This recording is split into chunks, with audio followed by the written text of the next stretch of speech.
Hello students. In this video, I shall be discussing about the paper CB1. So to start with, the name of the paper is Business Finance. Uh, Firstly, we shall be discussing the aim of the paper, as in the topics which we're going to study. Then we would be coming to the syllabus topics, that is the headings under which the course can be divided into. Then we shall also be looking at the exam pattern, the structure of questions, the number of chapters, and the way to prepare for this particular paper. To start with, the aim of the paper, once we are done studying for this paper, a student would have a basic understanding of corporate finance. This could be regarding the types of business entities. Say, for example, there's something called limited liability partnership, companies, sole trader, etc. The taxation involved, and how the companies or individuals or partnerships, etc., can raise finance, that is money. So the second aim is instruments used by company to raise finance. So most of the businesses involve some amount of money to be invested in. This money, the term which we generally use in the field of finance is capital. So we need some amount of money to start with a business. So there are various ways in which this money can be raised. If the owners are investing their own money, then we refer this to as, say, something called equity capital. If this money is being borrowed through certain organizations like banks, financial institutions, etc., then we generally use the term debt uh, or loan, so on.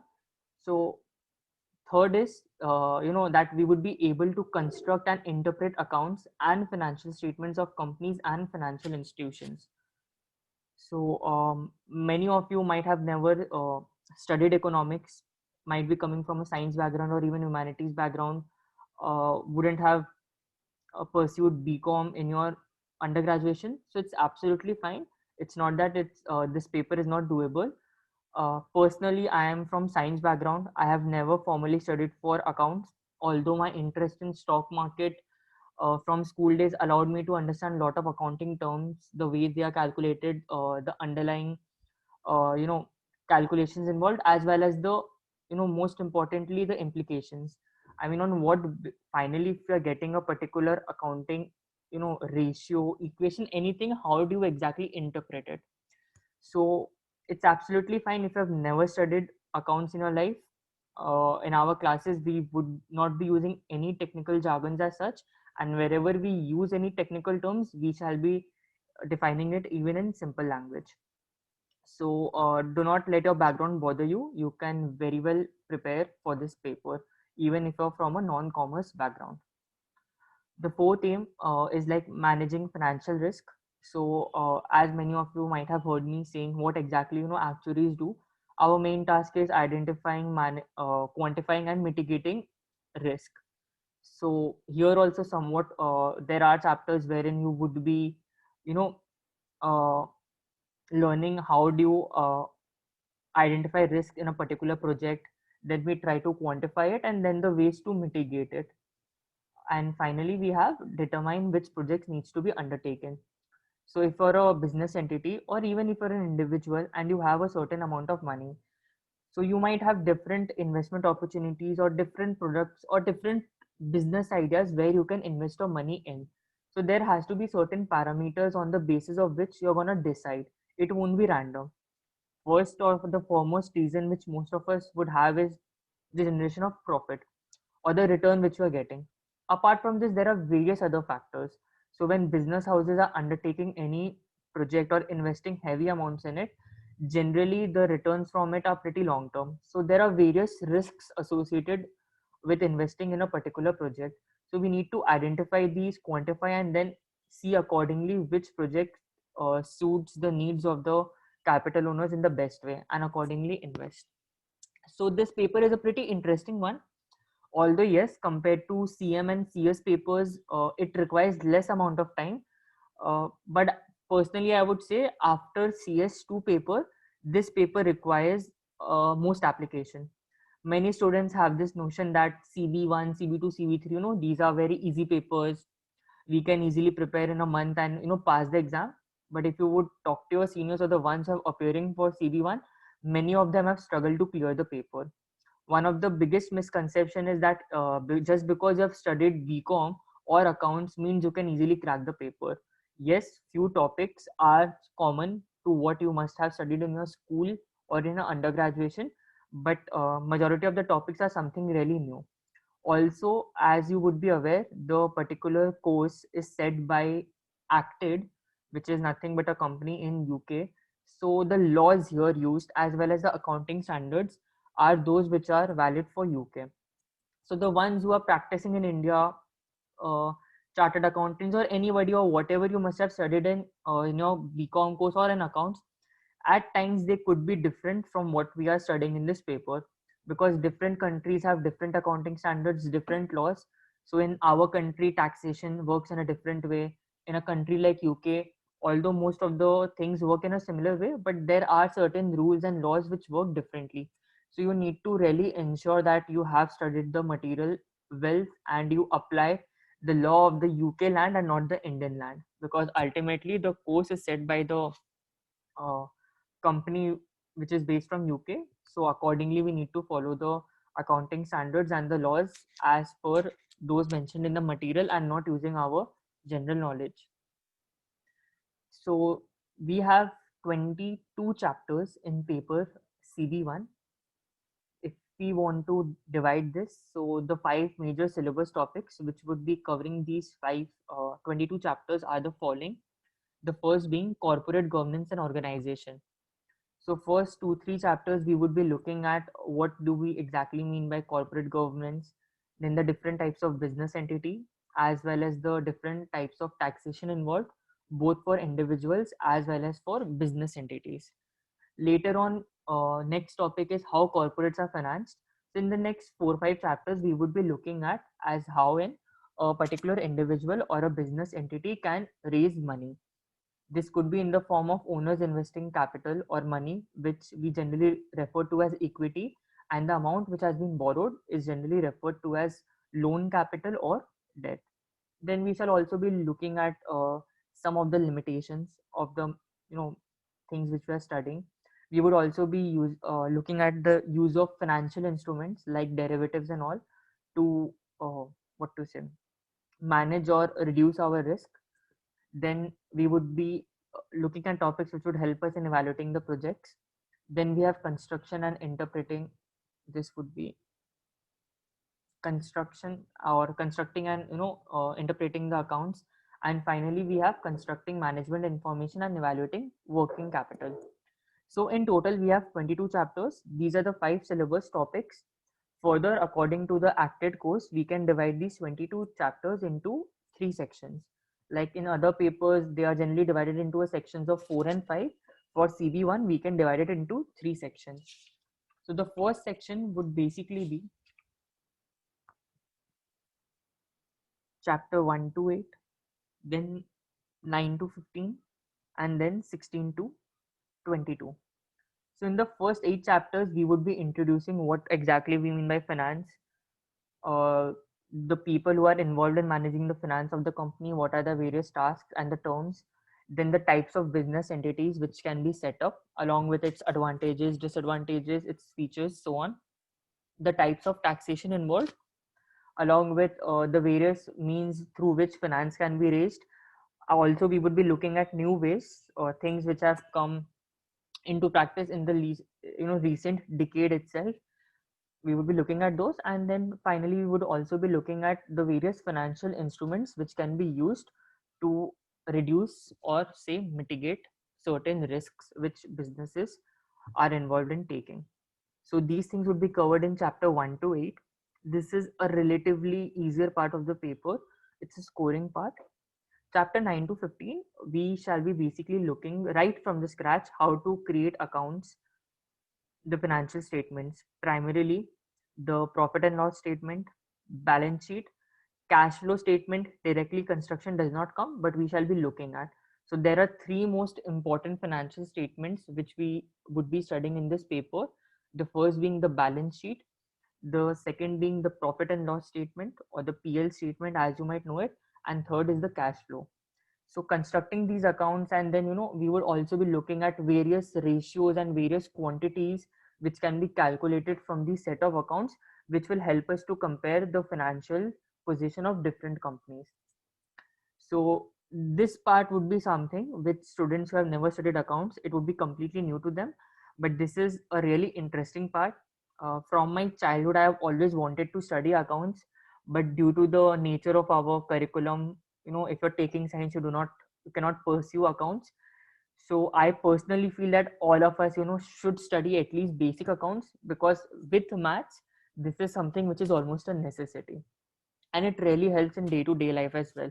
Whether you're watching business channels trying to interpret what these journalists are talking about, if you want to invest somewhere, if you yourself know the account, so you exactly know what values are there, how to interpret them, whether there is any one-off event or not, you can yourself make sense of it.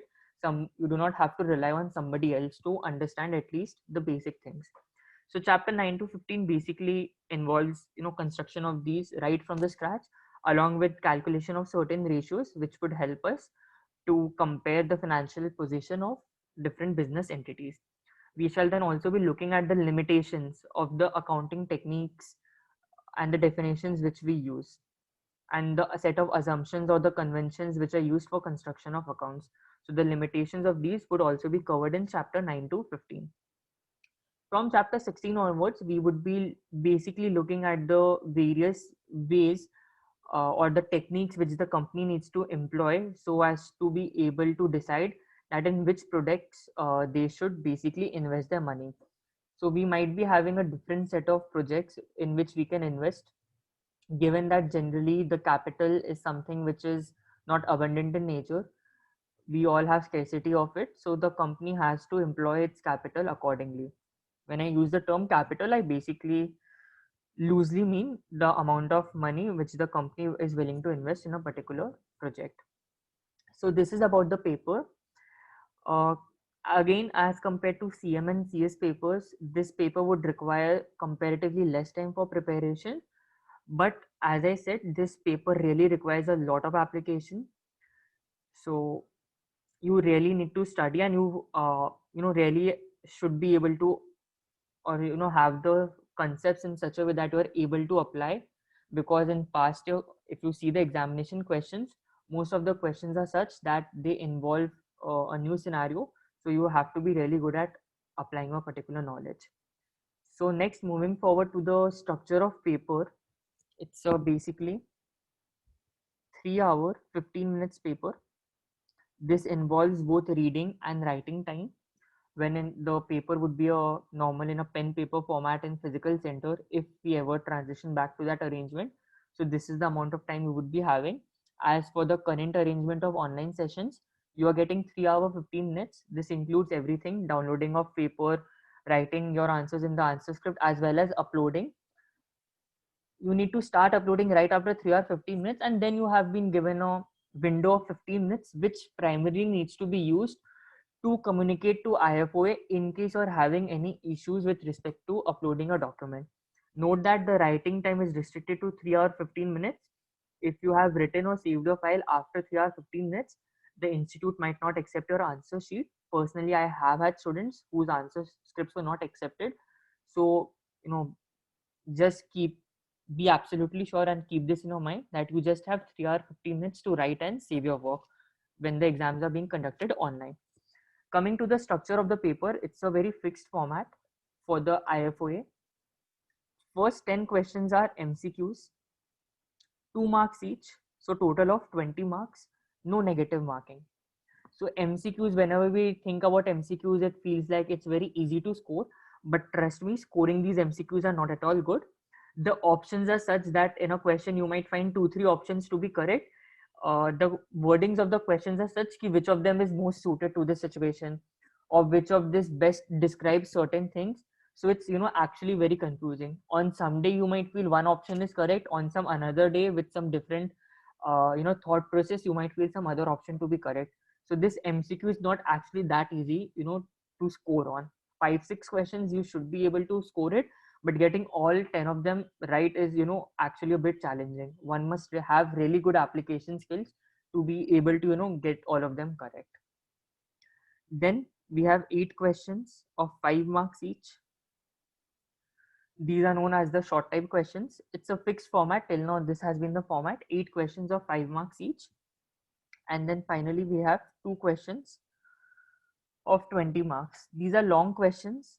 Generally, one of them is a theoretical one with parts to it generally.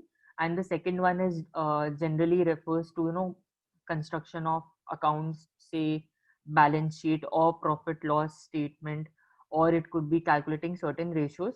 So if numericals are involved, that is mostly scoring, something which takes less of a time as compared to a 20 marks theory questions with say 2 to 4, 6, 7 parts to it, which might take significant amount of time. So this is the structure of the paper, 100 marks. So you would be having 20 questions in total, 10 being MCQ, 8 of them being short questions and 2 of them being long answer questions. So majority of the students where they struggled in this paper was first of all, retaining the theory part when the exams were held in pen and paper mode. The questions are such that the wordings are pretty confusing. You would look at a question, you would try to attempt that, you would be writing your answers in a particular way, and once you see the answers which they have mentioned, you would realize the end of the day we are basically using what has been given in the acted material. We are using those topics only, but we need to adapt it to the particular situation. So the answers initially, like when I was myself preparing for the first time, so once I look at the question, then I try to attempt it. The direction in which I was thinking was pretty different from the way they had written an answer. And later on, after multiple readings of material and the past year questions, I realized ki okay, ultimately from a particular topic, you need to write those particular points only, but you need to write it in such a way that the scenario given in the particular question is also accounted for. So you need to read a question, you need to understand from which particular topic this has been tested, what you have studied. Given the online nature, you have the luxury of looking at the materials. You do not need to memorize everything, but yes, keep on reading. If you're not at least learning it by heart, keep on reading the material or your notes again and again, so as to be able to retain majority of things, because it's not possible in 3 or 15 minutes to refer everything to material and write it. And note that you're not allowed to copy directly from material. If ever you are doing that, you need to give citation for it, and that is something, some amount of it in the paper, not quantifying it, the institute hasn't clarified. Some amount of direct reference from any online resource or material is fine, as long as you give a proper citation to it. Otherwise you need to express the answer in your own words. So if you have really gone through the material multiple times, you have gone through the your notes which you have prepared as well, or say if you have learned certain answers, definitions by heart, so it becomes pretty easy to write it down. Otherwise it takes a lot of time to come up, structure a sentence, write it down in the examination, so you might lose time there. So this is about the paper. uh, Going by the most important part which I feel personally for preparation of CV1 is that you go through the material once, that is fine, serially only. Even the classes which you are going to take, you are going to conduct it serially only from chapter 1 to 22. So you go through the material, you can practice the questions given at the end of the material, and as well as X assignments. But the most important part is the past year questions. You might think that I say this for all the papers, but at least for other papers, even after studying from material, you do have some idea regarding the type of questions which are asked. For paper CV1, what you're studying from material, you might think, okay, you have studied from it, you know the topics, advantages, disadvantages, definitions. You might feel actually very confident, but when you would be looking at the past year questions, those are pretty different. So the most important thing is going through the past year questions, trying to solve them, at least the new questions, so that you are in a position wherein you're using a brain to think for a new situation. So this helps. So on the day of the exam, if a new question comes, because you have practiced already, giving a lot of thought in writing your own answers, your capacity to think as in an efficient, quick manner, as well as the different types of things which you can think which would be valid for that particular question, those would be enhanced. So past year questions is the most important thing. You have to read the material, that is for sure, but just reading the material, would it be sufficient for CV1? the material would actually bluff you. You might feel you might know everything. I have went through the material once completely. I was like, okay, I know many things. It looks pretty good. But once I started solving past year papers, then I realized, no, you really have to, practice the past year questions of IFOA. Also, for those who would be appearing for CV1 from II has been known to ask questions which are not there in syllabus. They have asked questions which are directly related to the Indian law or the Indian taxation system. They have even asked about GST in one of the sessions. So directly these topics are not there in the acted material. So for those who are, would be appearing from II, if your GK about these things are good, well and fine. Otherwise, the acted material is not at all sufficient. So if you have an option, I would suggest you all to appear for this paper from IFO itself, unless you have a strong accounting background and other background. In that case, you might very well appear from II. Otherwise, I would actually suggest you all to stick giving this paper at least from IFOA, simply because II has given certain questions related to accounts which are way beyond what has been taught in the paper. So unless a student has prior knowledge of that or is pursuing some another professional course like chartered accountancy, etc., otherwise just by referring to the acted material, it's not possible to crack those questions. So this is about the paper. 22 chapters are there. I would be roughly taking 25 roughly 25 classes to explain all the topics, and then the major focus would be on the past year questions. And I would be giving you or explaining you the tools how to identify the questions. First thing is you read the question, you try to pinpoint which particular chapter or topic this belongs to. Then you can try to recall, or if you have made notes properly, you can refer to the various subtopics which we did, and then to zero down on what exactly is going to be tested in the paper. End of the day, majority, especially the 5 marks question, those would be asking you things which are there directly in the material, but in a slightly twisted way. They might give you a particular scenario and then you have to answer accordingly. So you need to use the points given in the acted material, and but you also need to incorporate to the circumstances mentioned in the question. So I guess this is a paper which many of you should find interesting, especially the ones who are interested in the field of finance, as well as they are interested to follow stock market. Again, a disclaimer: studying this paper or any other actual paper does not mean that you can earn tons of money in stock market, but studying this paper will introduce you to terms. So whenever you're listening to business journalists, you wouldn't be blank. You would at least be able to make out what they're talking about regarding companies financials, certain financial instruments which they commonly use. So you would have a good knowledge to understand what they're talking about. No way by studying from this paper think that you can become a big trader or a big investor. For that you need to really study a lot of other resources as well. But yes, this paper is something which will address the key concepts related to finance. There is no prerequisite for this particular paper. Even if a student is studying this actual paper as their first paper, he or she is fine to go. As for links, there is certain links with paper CM1. The last 2 chapters involves the topic project appraisal, terms like net present value, internal rate of return. So ones who have studied CM1, they would be finding it slightly easier to comprehend, although here it's more of theoretical nature background, not the calculation part. Then there's also linked to paper CM2 with respect to financial instruments like options, forwards, and as well as something called CAPM, capital asset pricing model.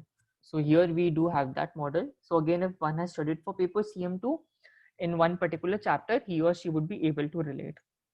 So this paper does not have any, does not require you to have studied for any other paper. Similarly, if you're preparing for any other actual paper among CM, CS or CV papers, it is not mandatory to study CV1 first. You can also study other papers before that.